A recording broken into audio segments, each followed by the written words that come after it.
ఉన్నదే పేకలేకుంటే లేనిది వచ్చిన వేయనిందంట. నేను నీ మొగుణ్ణి. అదే నువ్వు చెప్పిందే. ఇవాళ నీ జీతం పడుతుందని తెలిసి అప్పు అడుగుదామని వచ్చా. గంట టైం ఇస్తున్నాను.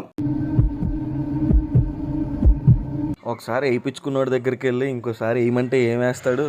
నీకు ఎవడైతే వేసాడో ఆడి దగ్గరికి వెళ్ళి అడుగు ఎందుకు వేసాడా అనేది.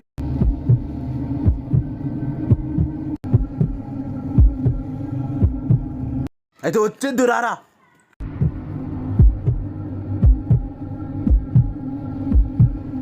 నువ్వైతే టెన్షన్ ఏం పడకు, నేను చూసుకుంటా. కానీ